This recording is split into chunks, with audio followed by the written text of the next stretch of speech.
Հեսա սպասենք միանան մարդիկ,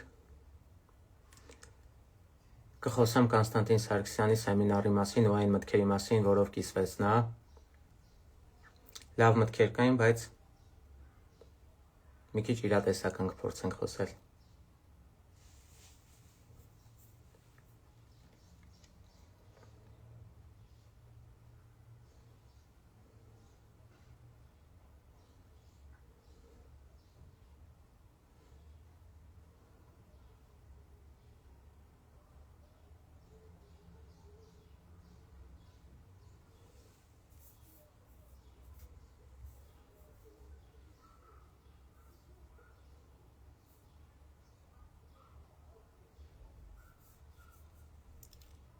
Կարող եք ընթացքում հարցեր գրել մեկնաբանության մեջ, եթե կարդացել եք իր գրքերը,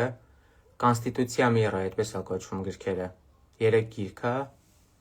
կամ եթե գիտեք Կոնստանտին Սարգսյանին ու ինչ կարծիք ունեք իր մասին ու իր մտքերի մասին։ Այսօր քննարկում է լինելու այս ձևով։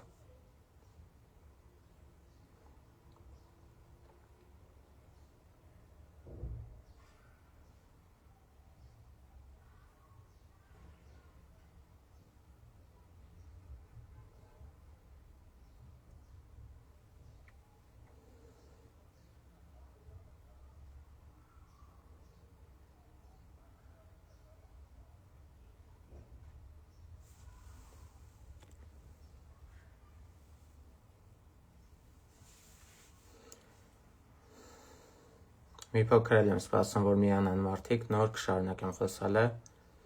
եթե ընթացքում հարցեր ունեք, կարող եք տալ։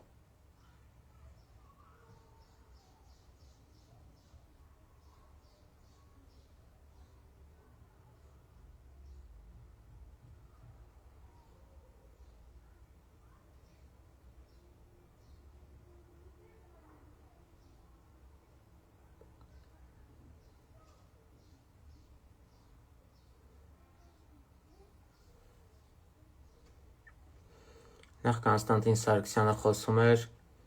հոգևոր հոգեբանության մասին, իսկ որն է հոգևոր հոգեբանությունը ըստ իրեն։ Այսքան աստվածաշնչյան համարներ էր մեր բերում, բայց փորձում էր հոգեբանորեն ասել դա ոնց է արտահայտվում։ Ինքն ասում էր, որ ամենամեծ մեղքը դա անգիտությունն է։ Այսինքն գիտակցվածությունն է շատ հարցերի պատասխանը ու անգիտությունը դա տանում այն բանին, որ մարդը չի ապրում, այսինքն մեռելին համարժեք է լինում։ Ու դա ճիշտ է, հա։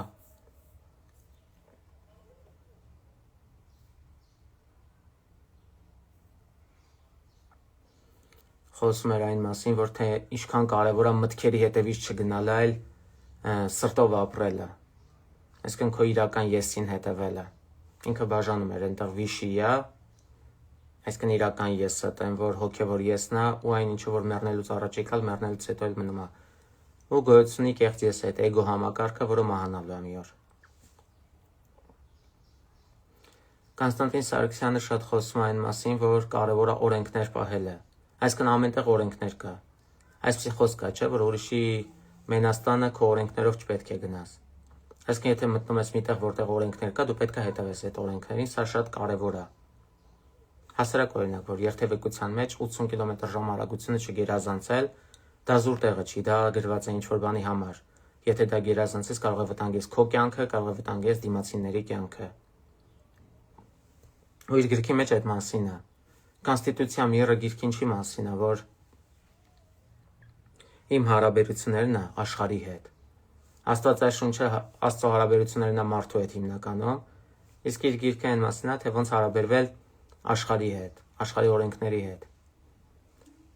Ու կարևոր բաներ ասեմ, որ կարևոր է ինքդ քեզ ճանաչելը։ Դա իրապես ճիշտ է։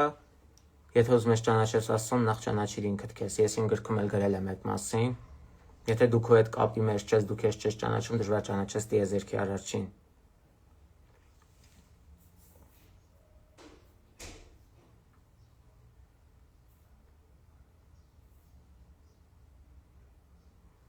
Ինքը շատ էր խոսում երկրորդ կեսի մասին։ Այստեղ մի քիչ բաներ անում, որ ամեն մարդ իր կեսը ունի, ու կարևոր է, որ քո իրական կեսին գտնես։ Ու եթե գտնես քո իրական կեսին, դու ամբողջական ես դառնում, դու ավելի ռեսուրսային կարող ես լինել եւ կարող ես շատ տեղեր հաջողել։ Վատ չի հնչում։ Գրիչի օրինակ բերեց մի, այս հետաքրքիր օրինակ էր։ Լավ, այսպես ասեմ, ուղիղ իմաստով կարևոր է, որ ոնց դիմացիներին ես վերաբերվում, նույն ձև քեզ։ Եթե դու քեզ վատ ես վերաբերվում, դիմացիներին լավ վերաբերվելով, դա օրինակ մայրը, ով որ երեխային ամբողջ էներգիան տալիս է երեխային սերը ուշադրությունը ու ինքն իրեն մոռանում է, հետո երեխայի քթերից վերելու է։ Ես այսքան լավ մայր, դուք այնքան անշնորհակալ զավակներ։ Սա շատ վատ է, այսքան բալանս պետք է պես տալու եւ վերցնելու միջև։ Եվ կարևոր է մի բան, որ շատ քո վրա էլ սևեռված չլինես։ Քեզ հոգ ես տանում լավ ես անում, բայց պետք է ուրիշներին էլ տաս։ Այսինքն օրինակ դու գնացիր լուսավորման հասար Տիբեթում, դրանից ինչ օգուտ աշխարհին։ Դու պետք է վերադառնաս ու սովորեցնես աշխարհին։ Այտենց արել են բոլոր մեծ ուսուցիչները, Բուդդան, Քրիստոսը։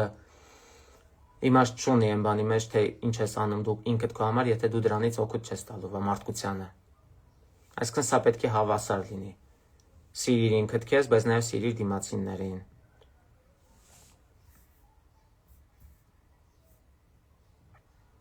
Ու հետաքրքիր միտք կար, որ ասում է, երբ որ ես բարձրանում էի սար, Տիբեթում գտնվող սարերից մեկը, որը շատ հեռու էր ու 2 օր պետք է գնայինք։ Ես անդադ երբ որ նայում էի սարին հոգնում էի։ Որովհետև նայելով սարին անդադ մտածում էի խիչ հասանք, նրան մի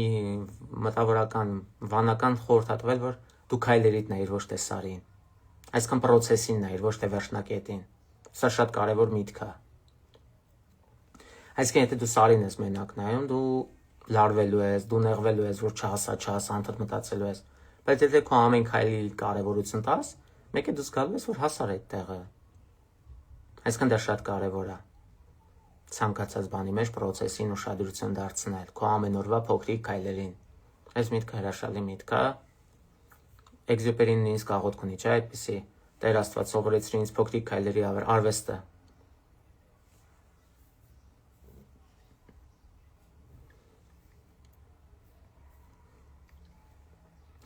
Կոնստանտին Սարգսյանը այն կարծիքին էր, որ մեր իրական եսը իրոք գիտի մենք ինչ ենք ուզում, ով ենք ուզում լինենք, ինչով ենք ուզում զբաղվել, այսքան մեր առաքելություն կոչվածը։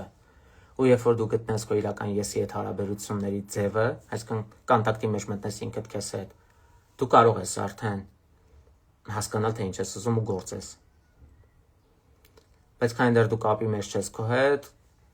կներես դու չես կարող դա անել։ Կոնստանտին Սարգսյանի մոտ մի քիչ շատ էր մեծամտությունը, բայց իմ կարծիքով, որտեվ իրեն համարում էր յուրահատուկ մեկը, ով որ սարեր կարա շարժի կամ չգիտեմ։ Շատ լավ մարքեթինգի արդյունք էր ինքը ու իր մոտ սեանսն էլ մի 200,000, 300,000 դրամ է, որը որ շատ ուռճացված ու գերագնահատված բան է ինձ թվում է։ Բայց ամեն մարդ ինքն է որոշում գնալ տալ գումարը, թե չէ, ես չէի տա։ Լավ ռետորիկա ուներ ինքը, այսինքն լավ էր ռետորության մեջ, լավ հումորներ էր անում։ Դա երևում էր, որ մշակված է, լավ PR արված է։ Եթե մի քանի բառերով ասեմ իր ամբողջ սեմինարը, գիտակցվածություն ամենակարևորը, այդ գիտակցվածությանը կարելի հասնել տարբեր ձևերով, աղոթք, մեդիտացիա, ամեն մարդ իր պրակտիկաներն ունի ու ամեն կրոն իրենն ունի։ Ինքը կարևորություն չէր տալի կրոնին, այսինքն քրիստոնյա ես, բուդդիստ ես, թե ինչ կարևոր չի, կարևորը թե ինչպիսի կյանքով ես ապրում ու դու ոնց ես նվիրված այդ քո բարոյական նորմերին, այդ քո հոգևոր մտածողությանը, սա է կարևոր։ Դա ճիշտ է իրական, ես էլ եմ այդպես մտածում։ Հետո մի օրինակ բերեց ինքը, ասում է, երբ որ մի երկու եղբայր են լինում, Աստծուն խնդրում են, որ գա, եւ Աստված հայտնում է նրանց, առաջին եղբայրը Աստծուց խնդրում է հարստություն, լավ կին, հաջողակ լինի եւ Աստված տալիս է այդ ամեն ինչ իրեն, երկրորդ եղբայրը Աստծուն ասում է, բան պետք չի, շնորհակալ եմ, բայց Աստված նրան մի քար է տալի։ Ու այդ քարը ամեն ինչ կրում է իր մեջ հետագայում։ Բայց այս այն բանն է, որ մենք շնորհակալ չենք կարողանում լինել։ Մենք ամեն ինչ էլ ունենանք, մեկ շնորհակալ չենք, բայց երբ որ կորցնում ենք մի բան, հետո նոր շնորհակալ ենք լինում։ Օրինակ մենք շնորհակալ չենք, որ այսօր զարթնել ենք, շատ մարդիկ չեն զարթնել։ Մենք շնորհակալ չենք, որ տեսնում ենք, խոսում ենք, քայլում ենք, մտածում ենք, հաց ենք կերել այսօր, հագուստ ունենք հակներից։ Այսօր կարողանում եմ ձեզ հետ խոսել, շնորհակալ եմ դրա համար, դուք կարողանում եք լսել, սա եւս հրաշալի է, այսինքն մենք շատ անշնորհակալ ենք շատ տեղերում, որովհետև եթե մենք նայենք, թե ինչքան բան չունենք, մենք միլիոնավոր բաներ չունենք, ու եթե մտածենք միլիոնավոր բան չունեմ ու դա ինձ դժբախտ է դարձնում, այդպես է կլինի, բայց եթե ես նայեմ այն փոքրիկ բաներն է, որ ունեմ, ու դրանից առավելագույնս քաղեմ, ես երջանիկ ու հաճույք կստանամ այդ ամեն, երջանկություն եւ հաճույք կստանամ, ու սա եւս հրաշալի կլինի։ Հաջողության հասնելու երկու կարևոր նախապայման տվեց համարձակությունը եւ դիսցիպլինան։ Իրական դիսցիպլինան ես միշտ եմ ասում, իմ համար ամենակարևոր բաներից մեկն է։ Մոտիվացիայից էլ կարևոր է։ Մոտիվացիան ինքը ուժեղ վառվող կրակ է, որը մի պահ ուժեղ վառվեց, բայց հետո կարող է հանգել։ Իսկ դիսցիպլինան դա փոքր վառված կրակն է, որը մշտապես վառվում է։ Ու դա հրաշալի է։ Դրա վրա դու կարող ես ինչ ուզես պատրաստես։ Դու դա կարող ես սնել քեզ։ Այսինքն ավելի շատ դիսցիպլինայի հետևից գնանք, փոքրիկ քայլերի հետևից գնանք մեր։ Սա է կարևոր։ Ամեն օրվա քայլերը անել։ Օրինակ շատերը չեն կարողանում գիրք կարդալ։ Սա ասում են, չէ՞։ 500 էջանոց գիրքը դա 10-ատ 50 էջանոց գիրքն է, կամ 50-ատ 10 էջանոց։ Այսինքն, եթե դու ամեն օր 10 էջ կարդաս, 2 ամսում կարող ես բրծնել։ Դա ավելի լավ է, քան ոչինչ չանելը։ Թվում է թե լավ դե ինչ պետք է լինի, բայց դու կարդում ես այդ գիրքը վերջին հաշվով։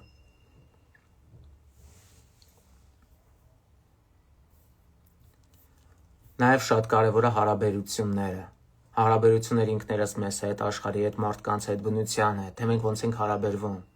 Եթե այստեղ ինչ-որ միտեղ խախտված է մի բան, լավ չի կարող լինել մնացած տեղերն էլ։ Եթե մարդը վատ է վերաբերվում ինքն իրեն, ոնց է հարաբերվելու մարդկանց հետ։ Այսինքն եթե ես ինձ վատ եմ վերաբերվում, բարձրավոր ուրիշների հետ հարաբերության մեջ էլ ես ինձ նվաստ եմ զգալու։ Բարձրավոր ուրիշները, որի հետ վատ վերաբերվեն, ես ընդունելու եմ շատ բաներ, որովհետև դե ես արժանի չեմ համարում, ես վատն եմ ինձ համարում։ Այսինքն սեր ինքս իմ հանդեպ, սեր մարդկանց հանդեպ, սեր բնության հանդեպ, սեր Աստծո հանդեպ, այսինքն սա պետք է հավասար լինի շատ տեղերում։ Հետո կարևոր բան էր ասում Կոնստանտին Սարգսյանը, եթե դուք ուզում եք Աստծուն տեսնել, նայեք իրար։ Իրոք կարևոր միտք է։ Աստվածաշնչում այսպեսի միտք կա։ Նա ով չի սիրում իր եղբորը, որին տեսնում է, ինչպես պետք է սիրի Աստծուն, որին չի տեսել։ Այսինքն այդ հոգևոր այդ ամեն ինչը դրսևորվում է մեր հարաբերությունների մեջ ինքներս մեր հետ ու մեր նմանների հետ։ Եթե դու կատու կամ շուն ես տանջում, կներես դու Աստծո հետ կապ չունես։ Եթե դու դիմացինի տատում ես, ցավացնում ես, վնասում ես, հոգևորի հետ կապված ու Աստծո հետ կապված ոչ մի բան դու չունես ուրեմն։ Դու հեռու ես այդ ամեն ինչից։ Տարական այդ հարաբերություններում պետք է կարգավորվի շատ բաներ, հետո նոր արդեն վերին բաների մասին խոսենք։ Եթե ուզում ենք աստվածանման լինել, նախ պետք է մարդանման փորձենք լինել։ Իսկ մարդանման լինելը այդ սիրելն է իրար, հոգ տանելն է իրար, ոչ թե վնասել ամեն կերպ։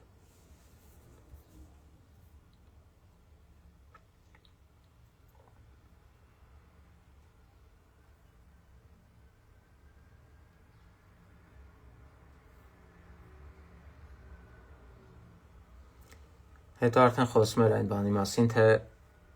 ինչ էր, որ եդեմական պարտեզում բարև չարի իմացության ծառից կերան մարդիկ, այդ էներ, որ միտքը դիխոտոմիկ դարձավ, սկսեց զանազանել բարին ու չարը եւ դրախտից վտարվեց, որովհետեւ իր սրտում ավելի շատ չարն էր նախընտրում մարդը։ Այսինքն սխալներ սկսեց գործել մարդը։ Ու այդ դիխոտոմիաները հիմա էլ կա։ Բայց երբ որ վերջները արդեն եկել, այնտեղ որ իրեն գովում էին կամ բան, մի աղջիկ նույնիսկ բեմ դուրս եկավ ծաղիկ նվիրեց ու այսպես ասեց. Դուք իմ համար մեր օրոդին արիկացին եք, իմ համար այդ ծիծաղելի էր։ Ուղղակի այդ աղջիկը իրեն իդեալականացրել էր, իսկ ինչ է նշանակում իդեալականացնել։ Դա երեխա էգո վիճակի մեջ լինել է նշանակում։ Երեխա էգո վիճակի մեջ, երբ որ մենք փոքր ենք, մեր ծնողները մեզ համար իդեալ են։ Մեր դասատուները մեզ համար իդեալ են։ Բայց երբ որ մեծանում ենք, հասունանում ենք, տեսնում ենք, որ չէ։ Նրանք էլ սովորական մարդիկ են, դեռ աստծան շրջան սկսում ենք արժեզրկել, ծնողը թերություններով ոնց էս ինչա կատարվում, իրանք էլ թերություններ ունեն։ Հետո հասունանում ենք, հասկանում ենք, որ մեր ծնողը սովորական մարդ է, ոչ թերիա, ոչ էլ կատարյալ։ Սովորական մարդ ով ունի իր արժանինքներն ու թերությունները, ոնց որ ցանկացած մարդ։ Մենք էլ որ մի օր ծնող դառնանք, ունենալու ենք այդ բոլորը։ Մենք ոչ իդեալ ենք, ոչ բան։ Այսքան այդ աղջիկը ընդամենը այդ վիճակի մեջ էր էգո, որ այնտեղ իդեալականացրել էր, իրան պետք էր կուրքեր շինել։ Աստվածաշունչը այդպես խոսում է, չէ՞ որ կուրքեր մի շինիր քեզ։ Դա զուր տեղը չի ասվում։ Շատեր օրինակ, երբ որ Մայքլ Ջեքսոնը մահացել էր, ինքնասպան եղան, դա իմ համար անմտություն է։ Ընդհանրապես մի հատ երգիչ էր, հա, օքեյ, լավ էր երգում, տաղանդավոր էր, դրա համար գնաս ինքնասպան լինես, աբսուրդ է։ Դա նշանակում հոգեբանորեն մենք հասուն չենք, անառողջ ենք ինչ որտեղ։ Այսինքն, գիտակցվածություն, լավ վերաբերմունք ինքներս մեր հանդեպ ու մարդկանց հանդեպ, այսինքն, օրենքներ պահելը շատ կարևոր բան է, ոչ միայն արտաքին օրենքներ, այլ ներքին օրենքներն էլ։ Եթե ես գիտեմ, ես շատ ուտեմ, ես վնասում եմ իմ առողջությանը ֆիզիկական, բալանսի բերեմ։ Եթե ես գիտեմ, ինչ որ միտեղ մտնում եմ, այստեղ այնպես է, որ այս տանը օրինակ պետքա կոշիկներս հանեմ, ուրեմն ես պետքա հանեմ իմ կոշիկները, ոչ թե կռիվ տոմքի է այդպես։ Ավելորդ կոնֆլիկտ չստեղծելու համար։ Օրինակ շատերը ասում են, միայն մեր կրոնն է ճիշտ, դա եւս աբսուրդ է։ Աշխարհը բազմազան է, կրոնները բազմազան են, հոգեբանությունը բազմազան է, փիլիսոփայությունը բազմազան է։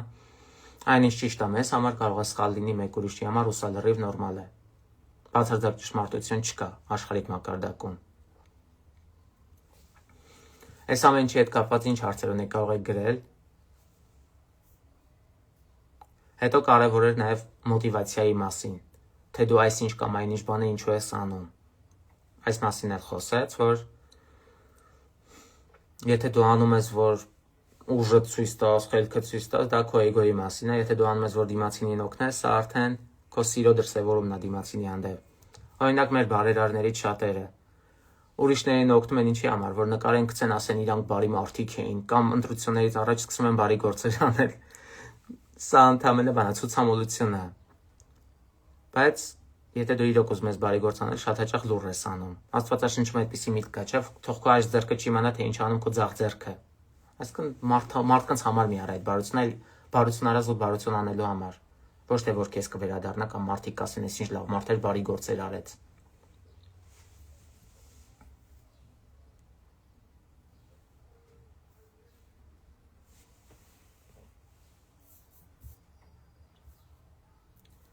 Հետո Կոնստանտին Սարգսյանի միտքներ այն, որ ինքը աշխարհի ամենալավ հոգեբանն է։ Իրականում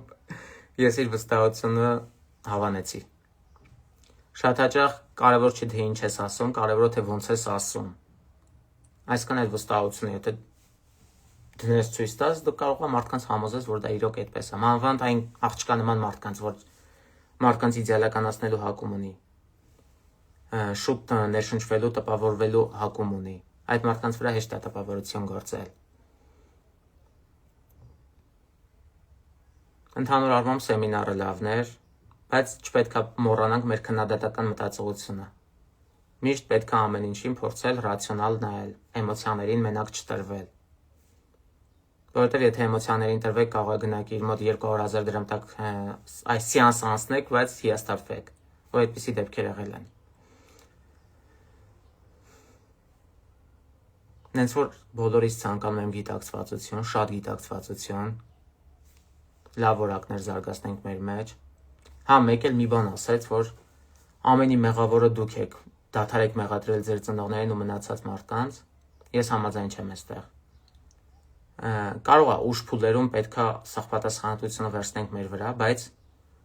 հոգեթերապիայի սկզբի փուլերում նորմալ է, որ մարդը մեղադրի իր ծնողներին, երբ որ հասկանա, թե ինչքան են իրենց ցավեցրել, ինչքան տրավմաների են ենթարկել, այդ տրավմաները ոնց են ազդում իրենց վրա մինչ այսօր, իրենց հարաբերությունների վրա։ Նորմալ է, որ մարդը մեղադրի, բայց այդ ճանապարհը, նա ով մեղադրում է ուրիշներին, ճանապարհը չի սկսել։ Նա ով մեղադրում է ինքն իրեն, անցել է կես ճանապարհը, նա ով չի մեղադրում ոչ ոքի, հասել է տեղ։ Սա կարևոր միտք է շատ։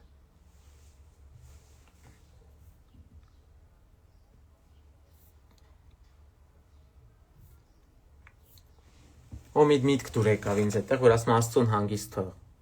Մենք սովոր ենք, չէ՞, անդադ Աստծուն անհանգստացնել մեր խնդիրով են, կարգին հաղորդման մեջ ինֆինիտի էլի Աստված ջան կամ 5000 դրամ էլի Աստված ջան։ Ասում չէ հանգիստ թող Աստծուն։ 5000 դրամ ես ուզում գնա աշխատի այդ 5000 դրամ։ Ուզում ես առողջ լինես շատ տեղերում, Պետք է սպորտով զբաղվել, առողջ սնվել, նեղություն տաս քեզ, աշխատել քո հոգեբանական առողջության վրա, քո մտածողության վրա եւ աստիճանաբար դու ինքդ կառողջանաս։ Տենց համակարգեր կան յոգան եւ մնացածը, որ մարդուն օգնում են, որ մարդը առողջանա։ Այսինքն եթե դու այդ ամեն ինչը ինքդ կարաս անես, քեզ Աստծուն անհանգստացնում։ Ինձ դուր եկավ այն օրինակը, երբ որ ասում է, օրինակ իմ երեխան եթե հիվանդանա կամ ինչ որ նեղության մեջ լինի, բարձր ես հասնեմ իրեն օգնություն, եթե տեսնեմ ինքնուրույն չի կարողանում, բայց եթե տեսնեմ ինքնուրույն կարողանում է, ես կթողեմ իրեն։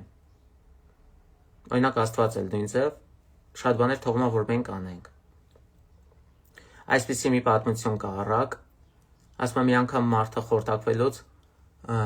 ով որ արդեն ջրի մեջ էր խորտակվում էր, Աստծուն աղոթում է, Տեր Աստված փրկիր ինձ փրկիր, մի նավակ է գալիս, ասում է ձեռքդ տոր օգնեմ, ասում է չէ ինձ Աստված կփրկի, ու այսպես 4-5 նավակ գալիս են, այս մարդը նույն պատասխանն է տալիս, մահանում է այս մարդը։ Եվ հայտնվելով Աստծո մոտ բողոքում ասում ես դու ինչ չփրկեցի, ես քեզ այդքան հավատում էի, ես քեզ խնդրեցի, չէ որ դու կաս ու դու ասում ես ինչ խնդրեք կտրվի ձեզ։ Եվ այս մարդը պատասխանեց. Խիչ արեցիր այդքանը իմ համար։ Եվ Աստված ասեց նրան. ես քեզ այդքան նավակ ուղարկեցի, բայց դու օգնությունը չվերցրեցիր։ Այսինքն Աստված հաճախ մեզ օգնում է մեր դիմացիների միջոցով, մեր բժշկի միջոցով, մեր հոգեբանի միջոցով ու մնացած մարդկանց միջոցով։ Այնպես որ ուշադիր եղեք ձեր նմաններին ու հոգ տարեք միմյանց։ Այս էր նաև կարևոր միտք։ Այս ամենի հետ կապված ինչ հարցեր ունեք, սիրով կպատասխանեմ ձեր հարցերին։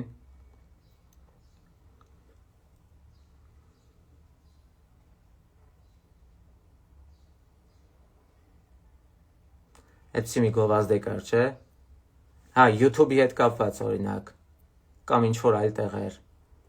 Երբ որ արդեն գովազդներ է գալի, դու կարող ես գումար վճարել, որ քեզ գովազդ չգա։ Առաջ մարդիկ վճարում էին, որ գովազդը ցույց տրվեր, հիմա վճարում են, որ գովազդը չկա։ Ամեն դեպքում դու վճարում ես։ Եվ ծառայությունից օգտվելու համար, եւ որ ծառայությունից չօգտվես։ Սա ամենագույն մարքեթինգն է։ Այնպես որ մարքեթինգի զոհել եկեք չդառնանք, որովհետև մեր օրերի մարքեթինգը այսպիսի հիմար մտքեր է առաջ բերում, որ այնինչ թանկ է, ուրեմն որակյալ է։ Չէ, այդպես չի։ Այնինչ թանկ է, ուղղակի լավ փաթեթավորված է հաճախ։ Պետք է ուղղակի նայել։ Նույն ապրանքը կարող է այնքան որ մի նշան ավել դնեն վրան, օրիգինալն էլ չլինի ու գինը կրկնակի թանկանա։ Այդ ընդհանրապես մարդու էգոյի հետ են խաղում։ Եթե ես նայիկ հագնեմ, ուրեմն ավելի արժեքավոր եմ ես, եթե ես այս թանկանոց բանը գնեմ։ Իրականում հարուստ մարդիկ այդքան տարված չեն այդ թանկանոց բաների հետևից ընկնելով, ոնց աղքատները, որովհետև ավելի ինքնաբավ են ինչ որտեղ։ Ինչքան դուք ինքնաբավ լինեք ներսից, այնքան քիչ կընկնեք արտաքին բաների հետևից։ Շատ հաճախ արտաքինից պշտամոլությամբ զբաղվող մարդը իր ներքին տգեղությունն է քողարկում։ Իր ներքին բովանդակության բացակայությունը։ Շատ լավ կլինի, որ մենք գնանք բովանդակության հետևից, ոչ թե ձևի։ Ոնց տեսնում եմ հարցեր չեք գրում, եթե հարց չունեք, այսօր այսքանով կավարտեմ։ Հետո եթե գրեք հարցերը մեկնաբանության մեջ կպատասխանեմ էլի ձեր հարցերին։ Վիդեոն պահպանվելու է։